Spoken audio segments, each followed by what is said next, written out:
Tout en se laissant la porter par le son du bol, en fait, on va déjà simplement prendre le temps de se déposer dans la posture.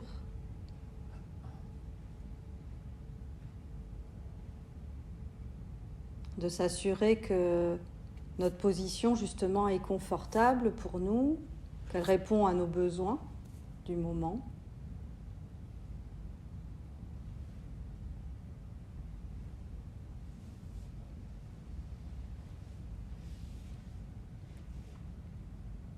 Il faut justement trouver ce juste équilibre entre une position qui soit à la fois confortable, mais aussi qui vous maintienne dans un certain éveil.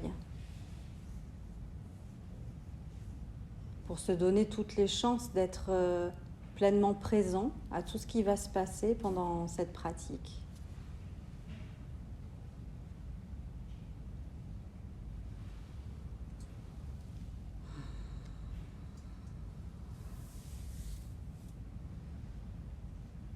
On va prendre un temps pour faire une petite météo intérieure.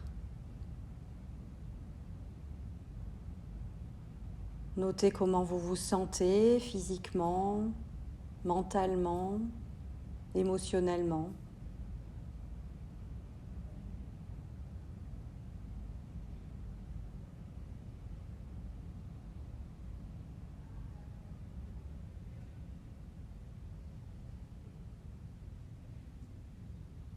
Et d'accepter ce qui est là, faire de la place.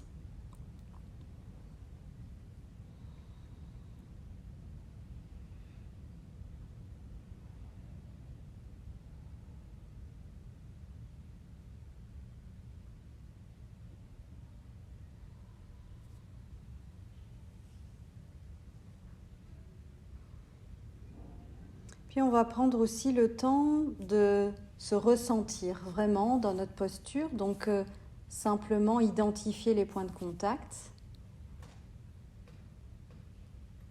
en commençant par les pieds, en remontant tout le long du corps jusqu'au niveau de la tête.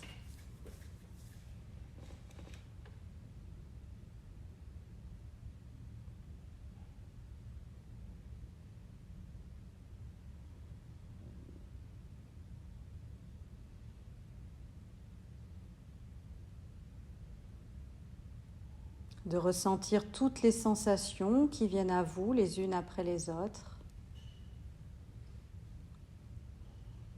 Les endroits du corps qui sont frais, ceux qui sont chauds, confortables.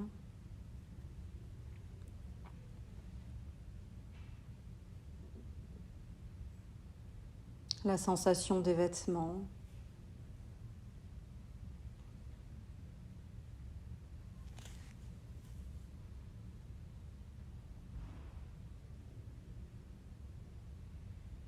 Et puis tranquillement de ressentir notre respiration.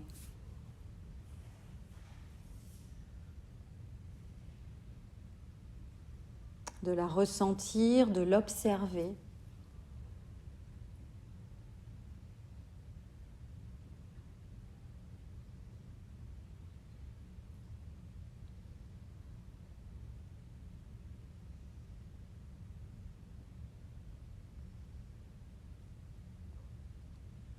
Et de profiter de cette respiration aussi pour venir renforcer cette présence à vous-même.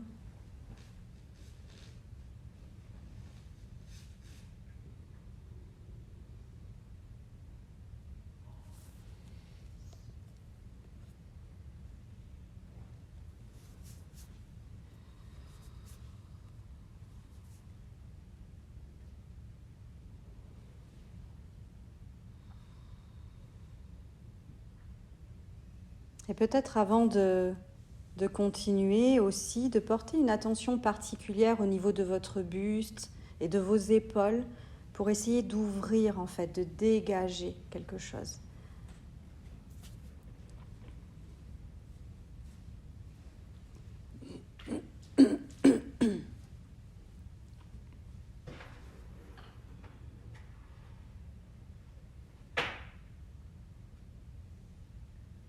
Donc en fait, pour cette méditation, on va essayer, tenter en tout cas, de voir comment on peut se positionner pour accueillir au mieux ces émotions qui sont difficiles, compliquées. Donc la première chose en fait à faire lorsqu'on est confronté à une émotion douloureuse, c'est d'accepter en fait sa présence.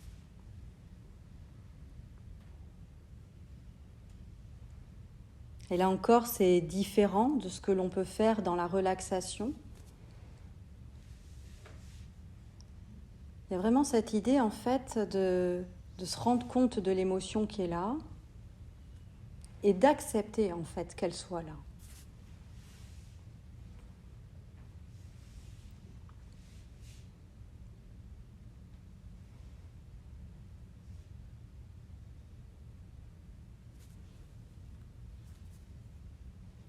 Et en fait, d'être dans cette posture aussi d'acceptation, d'être avec, c'est vrai que ça demande quand même de l'énergie, ça demande aussi de prendre du temps. Et on voit bien que dans nos stratégies spontanées de régulation des émotions, en fait, quand il y a une émotion douloureuse qui est présente, on préfère ne pas trop y penser. On préfère se changer les idées, en parlant peut-être avec des amis, regarder une série télé, faire un jeu vidéo.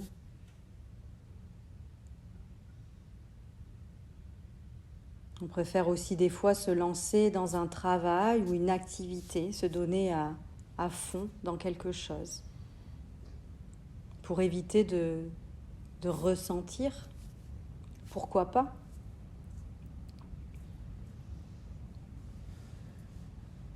En fait, ces stratégies que l'on met en place consistent vraiment à tourner le dos à ces émotions douloureuses et ça peut, quelquefois, apporter un certain soulagement. Dans la méditation, on est dans une autre logique.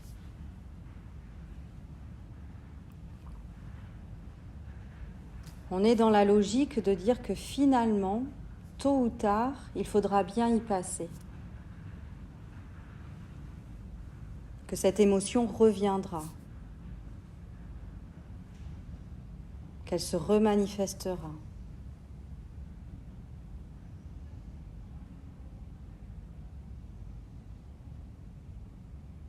Et du coup, dès qu'on a un petit peu de temps et d'énergie, c'est mieux de travailler sur cette émotion plutôt que de systématiquement lui tourner le dos.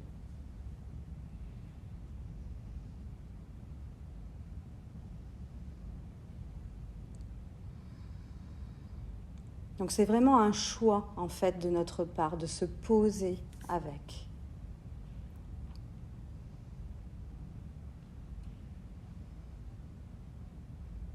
Travailler sur l'émotion, c'est accepter de l'accueillir, accepter de s'ouvrir à elle, même si c'est une émotion désagréable.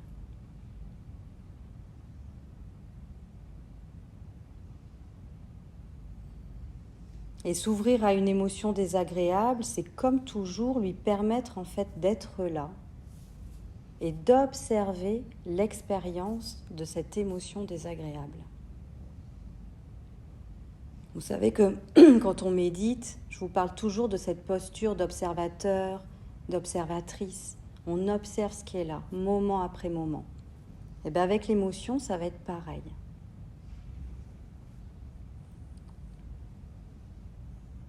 C'est observer son expérience dans l'instant présent.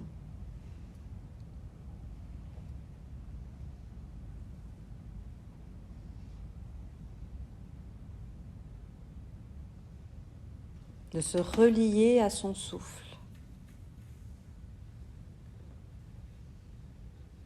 De se relier aussi à son corps.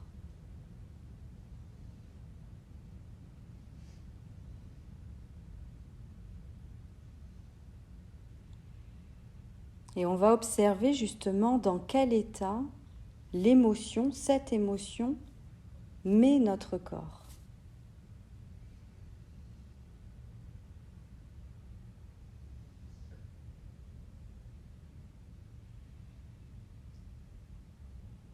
Une émotion, c'est vraiment une réaction qui va s'inscrire dans le corps.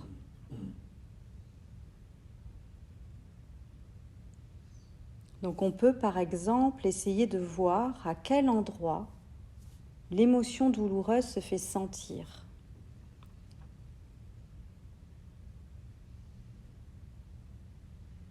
Par exemple, la tristesse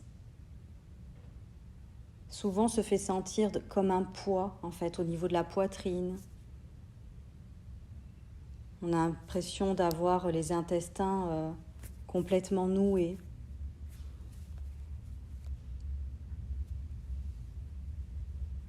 Avec la colère, ça va être plus un sentiment des mâchoires crispées, tendues, le cœur qui se serre.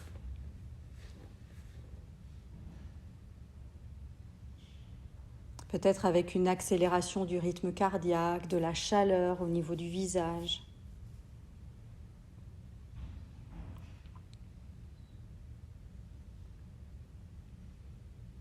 Donc en fait, c'est prendre son temps pour se promener comme ça dans son corps et observer à quel endroit l'émotion se manifeste. Et là, c'est vraiment propre à chacun.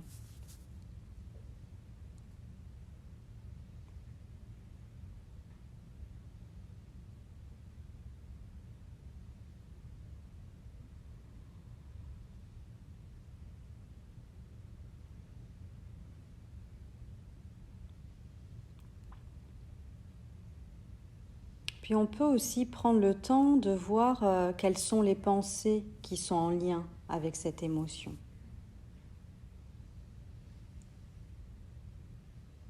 Ce sont souvent des pensées qui sont tournées vers le problème. Et de réaliser aussi que ce sont ces pensées-là qui ont engendré cette émotion.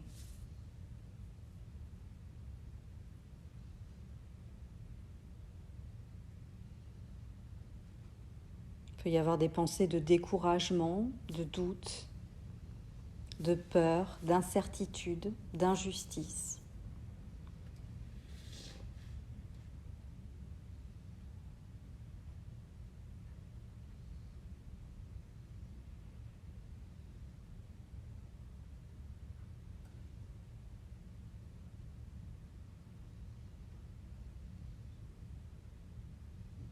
Et ces pensées, elles-mêmes, font naître aussi des impulsions. Dans chaque émotion, dans chaque ressenti émotionnel, il y a ce qu'on appelle des programmes d'action. C'est-à-dire des impulsions à faire quelque chose.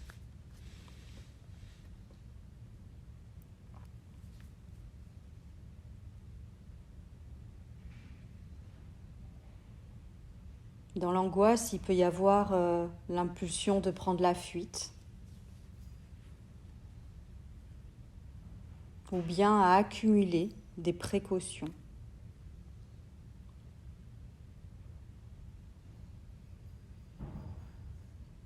Dans la colère, ça va plutôt être une pulsion d'agresser, se défendre, que ça soit une agression verbale, physique.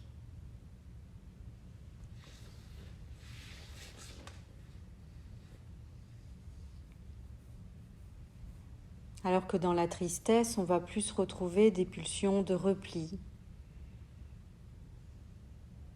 de s'abandonner aux larmes, au désespoir parfois.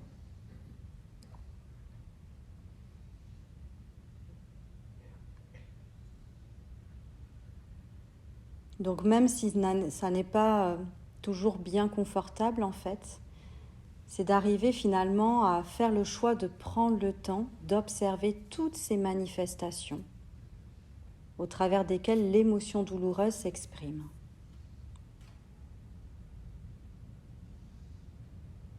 C'est ça aussi, prendre soin de l'émotion elle-même, mais prendre soin aussi de soi dans cet état-là.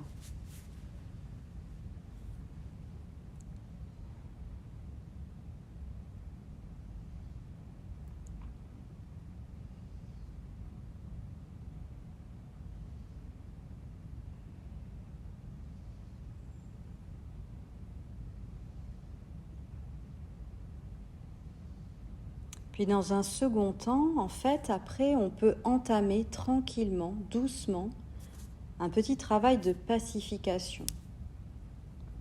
D'abord en restant avec cette émotion-là et en respirant.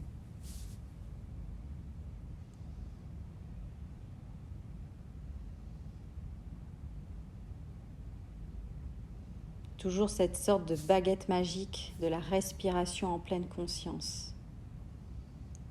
Ce point d'ancrage si précieux.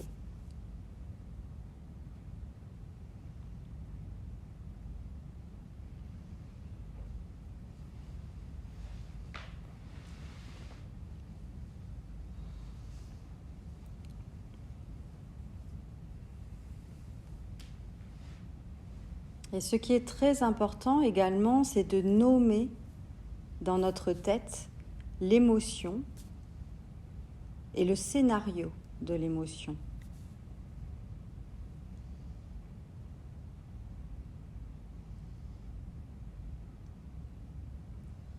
Dire en quelque sorte, voilà, là je suis inquiète, ou je suis très en colère, ou je me sens complètement découragée parce qu'il m'arrive cet événement. Et voilà ce que je me dis aussi dans ma tête, voilà mes pensées.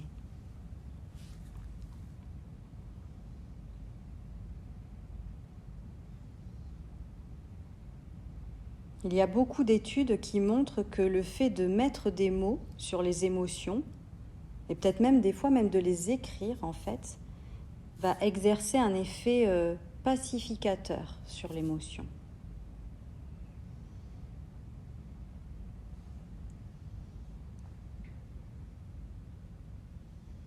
Alors l'idée, ce n'est pas d'empêcher l'émotion ou de l'éteindre en fait, mais de faire plutôt baisser son niveau pour y voir un petit peu plus clair.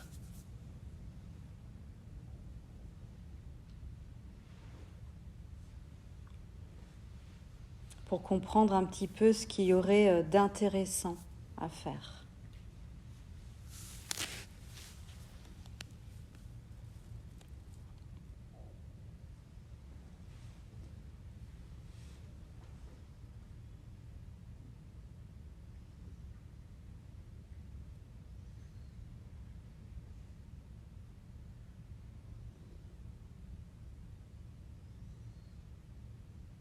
Et c'est là où, en fait, où on ne subit plus aussi cette émotion difficile parce qu'on a fait le choix de se poser, de méditer, d'être avec elle.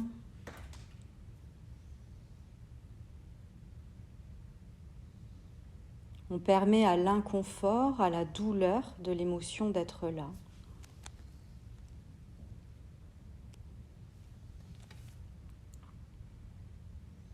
Et ce qui rend possible cette expérience, c'est cette posture d'observateur, d'observatrice.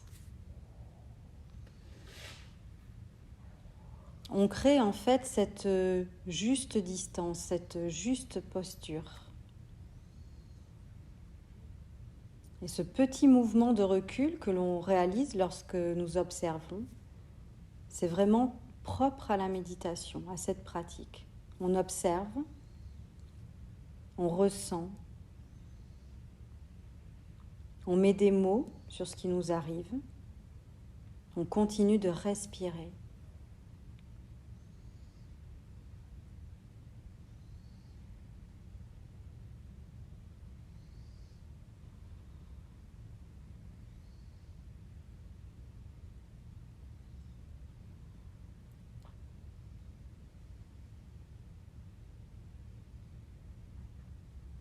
Et on peut rester comme ça 15 minutes, 30 minutes, 1 heure, à observer, à être avec, à prendre soin.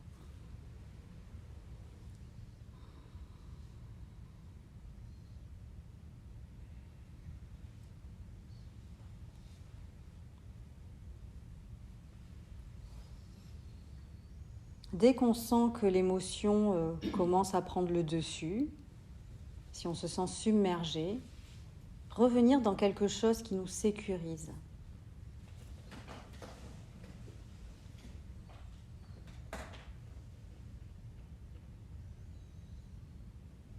faire le choix de stopper un instant, de se recentrer juste sur son souffle.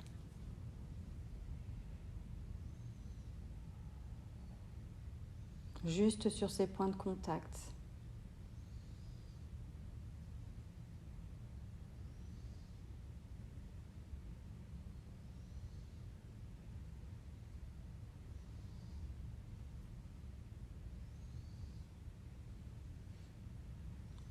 Et plus on va rester avec cette émotion, en fait, et plus on va pouvoir aussi observer comment elle va évoluer, se transformer, bouger.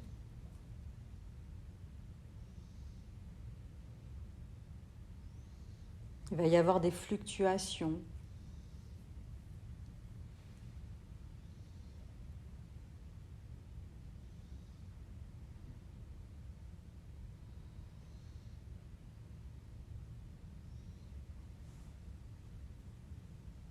Et plus on va lui laisser de la place pour être là, à sa place en fait, parce que si elle est là, c'est pas pour rien.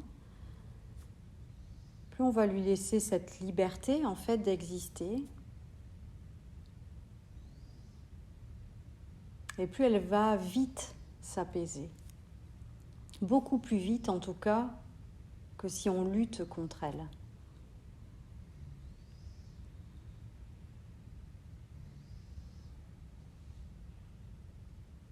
N'oubliez pas que tout bouge, que tout est mouvement, les pensées, les émotions, les sensations, rien ne dure.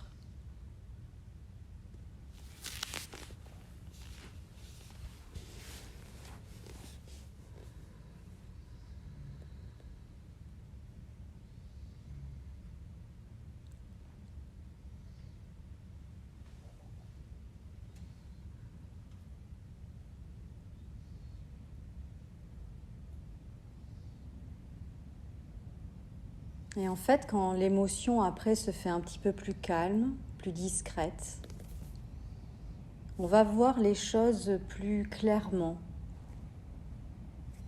C'est pas l'émotion qui va parler et qui va nous faire agir, peut-être de manière pas très adaptée justement, mais au contraire, on va voir les choses telles qu'elles sont réellement. Et les choix que l'on va faire ensuite, les actions que l'on va mettre en place, seront justes, seront alignés par rapport à ce qui vous êtes, par rapport à vos besoins.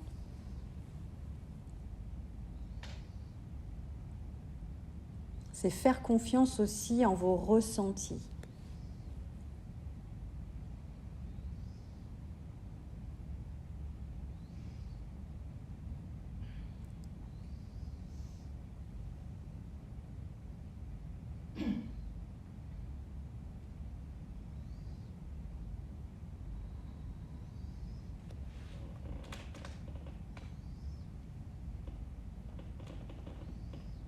Puis je vous invite maintenant à revenir simplement dans votre posture.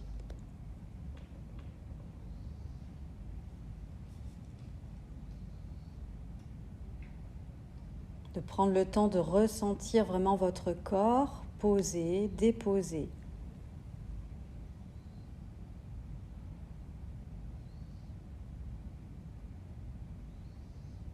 De prendre le temps de respirer aussi à votre rythme.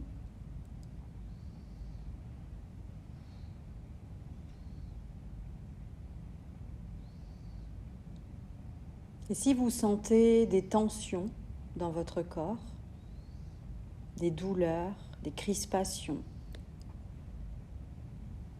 on peut utiliser aussi cette respiration pour aller respirer dans cette partie du corps où vous sentez des tensions.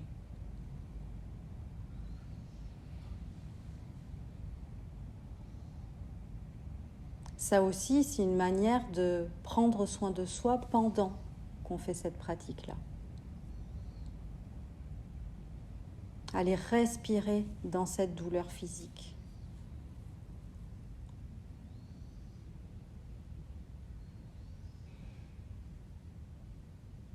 Amener du mouvement, amener du relâchement, de la détente, de la douceur. Mettez tous les mots qui vous parlent qui ont du sens.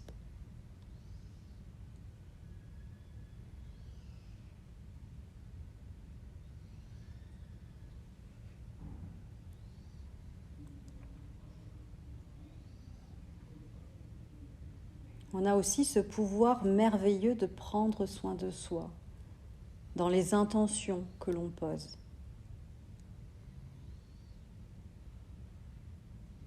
Dans notre manière justement de respirer consciemment. Qu'est-ce que j'y mets derrière ce souffle? Qu'est-ce que je peux me souhaiter?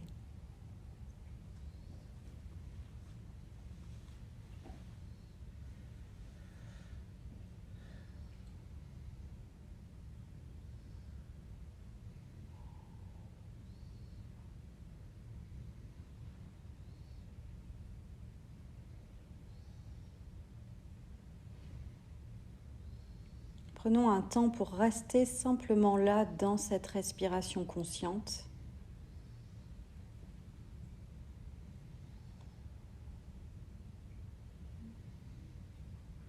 Et de profiter aussi de cette intention, de ce vœu que vous vous faites, tout simplement.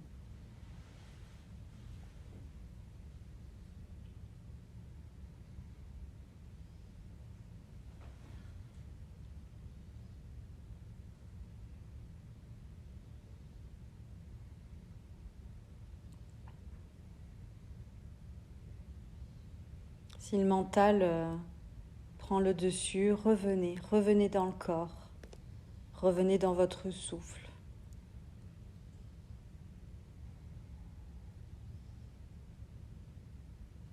Sentez-vous bien présent, présente sur votre tapis, votre coussin, sur le fauteuil.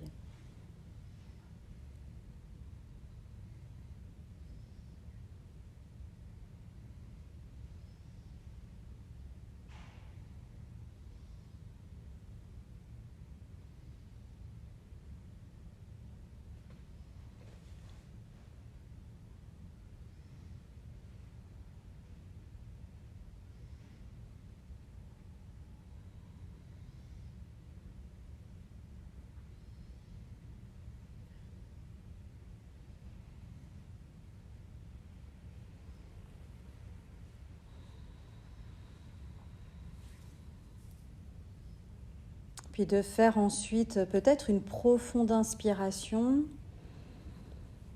et expiration pour tout relâcher, tout détendre, restimuler votre corps. Faites-le plusieurs fois.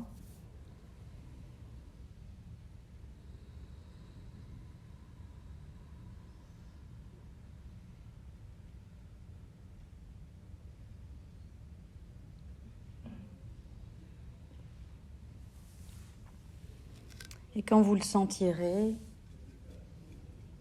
vous pourrez tranquillement mettre un terme à la pratique